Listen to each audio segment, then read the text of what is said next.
നമസ്കാരം. ഞാനിന്ന് പറയാൻ പോകുന്നത് സ്വാമി അശ്വതി തിരുനാൾ എഴുതിയ വിജനവീഥി എന്ന പുസ്തകത്തെക്കുറിച്ചാണ്. വിജനവീഥി ഒരു ഹൊറർ സൈക്കോളജിക്കൽ ത്രില്ലറാണ്. ഇതിൻ്റെ കഥ എന്ന് പറയുന്നത്, ഗൗരി എന്ന് പറയുന്നൊരു കുട്ടി അർദ്ധരാത്രി തിരികെ തന്നെ ഹോസ്റ്റലിലേക്ക് പോവുമായിരുന്നു.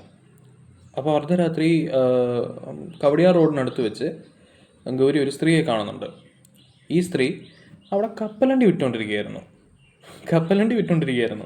അപ്പം ഗൗരി എന്ത് ചെയ്തു, അസ്വാഭാവികമാണ്, എന്നാലും ഗൗരി എന്ത് ചെയ്തു, ഗൗരി ആ സ്ത്രീയുടെ അടുത്ത് പോയിട്ട് കുറച്ച് കപ്പലണ്ടി മേടിക്കുന്നുണ്ട്. ഈ സ്ത്രീയെ ഗൗരി സൂക്ഷിച്ച് നോക്കുമ്പം ഈ സ്ത്രീ പെട്ടെന്ന് പുരുഷനായിട്ട് മാറുന്നുണ്ട്. കൈ നോക്കുമ്പം സ്ത്രീയുടെ കൈ ചെറുതായിട്ട് നോക്കുമ്പോൾ ഭയങ്കര രോമമൊക്കെ നിറഞ്ഞ ഭയങ്കര പുരുഷന്മാരുടെയൊക്കെ കൈ പോലെ അത്രയും ഭയങ്കര ശക്തിയൊക്കെ ഉള്ളൊരു കൈയായിട്ട് ഗൗരിക്ക് തോന്നുന്നുണ്ട്. ഗൗരി എന്ത് ചെയ്തു, ഗൗരി ഓടിപ്പോയി. ഗൗരി പേടിച്ചിട്ട് ഓടുന്നുണ്ട്. ഗൗരി ഓടി ഒരു ഓട്ടോക്കാരൻ്റെ അടുത്ത് ചെല്ലും.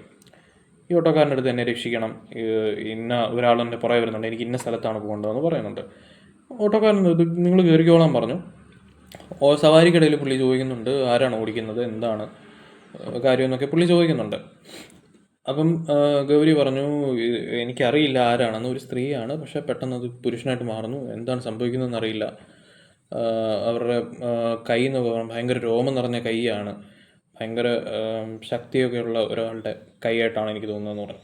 അപ്പോൾ ഓട്ടോക്കാരൻ തിരിഞ്ഞു നിന്നിട്ട് പുള്ളിയുടെ കൈ കാണിക്കും. ഇതുപോലുള്ള കൈയാണോ എന്ന് ചോദിക്കുന്നുണ്ട്.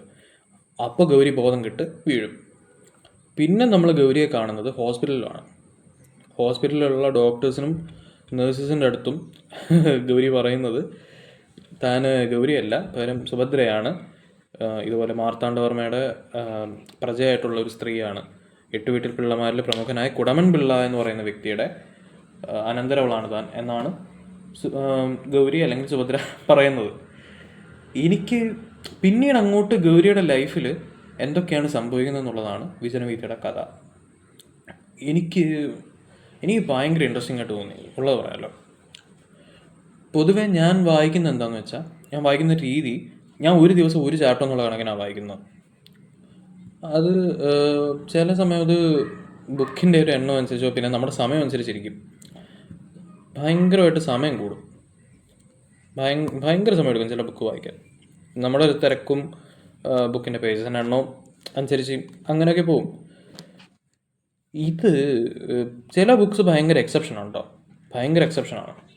അത് നമ്മൾ അടുത്തത് എന്താണെന്ന് സംഭവിക്കുന്ന ഒരു ക്ലിഫ് ഹാങ്ങർ ഉണ്ടല്ലോ, ഓരോ ചാപ്റ്റർ അവസാനിക്കുന്ന ഒരു ക്ലിഫ് ഹാങ്ങറാണ് ചില പുസ്തകങ്ങൾ. ഇതെനിക്ക് അത്തരത്തിലുള്ളൊരു പുസ്തകമായിരുന്നു വിജനവീഥി.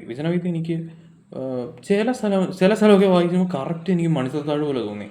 കാരണം ഞാൻ കേട്ടിട്ടുണ്ട് വിജനവീഥിയിൽ നിന്ന് ഇൻസ്പയർഡ് ആയിട്ടാണ് മണിച്ചിത്രത്താഴ് എടുത്തത്, അങ്ങനെ ആരൊക്കെയോ പറഞ്ഞ് ഞാൻ കേട്ടിട്ടുണ്ട്. ഇത് എനിക്ക് അത് മനസ്സിൽ കിടക്കുന്നുണ്ടാണോ എന്ന് എനിക്കറിയില്ല. ചില സ്ഥലം വായിച്ചപ്പോൾ കറക്റ്റ് എനിക്ക് മണിച്ചിത്രത്താഴ് പോലെ തോന്നി. ഭയങ്കര ഇൻട്രസ്റ്റിംഗ് ആയിട്ടുള്ള ബുക്കാണ്. പോരാത്തതിനിത് തിരുവിതാംകൂറിൻ്റെ ചരിത്രത്തിലൊരു ഭാഗം എടുത്ത് കാട്ടുന്നുമുണ്ട്. അപ്പം എനിക്ക് പേഴ്സണലി ഭയങ്കരമായിട്ട് ഇഷ്ടപ്പെട്ടു. ബാക്കിയുള്ളവർക്ക് ഞാൻ റെക്കമെൻഡ് ചെയ്യുന്നൊരു പുസ്തകമാണ്. Happy reading.